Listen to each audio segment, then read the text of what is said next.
فیصل صاحب بہار سے انہوں نے سوال کیا ہے، اور وہ بھی بہت لمبا چوڑا سوال ہے۔ اس کا خلاصہ یہ ہے کہ گاؤں دیہاتوں میں بہت سارے جو ہے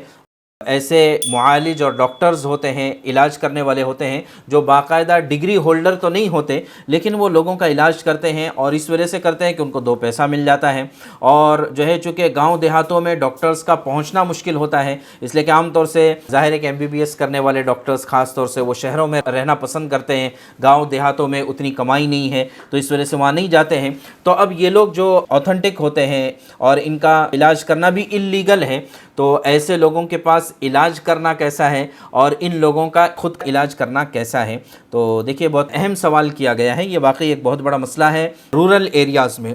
کہ وہاں پر صحیح طبی رہنمائی نہیں ہوتی ہے اور گورنمنٹ کی طرف سے بھی کوئی صحیح انتظام نہیں ہو پاتا ہے۔ تو بہت سارے ایسے ڈاکٹرز ہوتے ہیں جن کو عام طور سے جھولا چھاپ کہا جاتا ہے، جھولا چھاپ ڈاکٹر ہوتے ہیں، لیکن ان کے ذریعے سے بہت سوں کو فائدہ بھی پہنچ جاتا ہے، اور ظاہر ہے کہ غریب عوام ان کے چند پیسوں کے بدلے میں اپنا علاج ان کے پاس کراتی ہے، وہ ان کے لیے محسن اور ان کے لیے بھگوان بن جاتے ہیں۔ تو اس سلسلے میں کیا کرنا چاہیے؟ تو دیکھیے کہ شریعت کا اس سلسلے میں بہت بہترین ضابطہ یہ ہے کہ دیکھیے جن چیزوں کا علاج آپ کو آتا ہے اور آپ اس کے ماہر ہیں، اور سامنے والا بھی آپ کو اجازت دیتا ہے اس چیز کا علاج کرنے کی،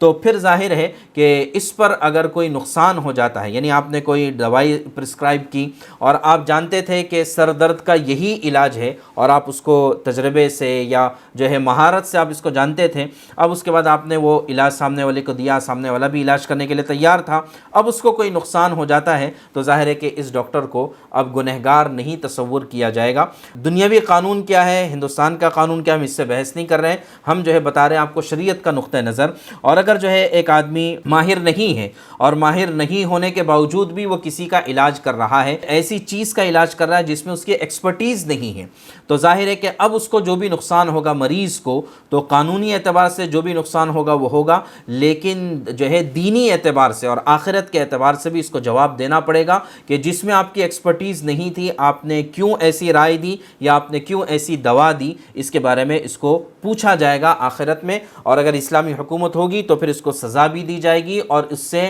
جو ہے جو نقصان ہوا ہے اس کی بھرپائی بھی کی جائے گی۔ واللہ اعلم۔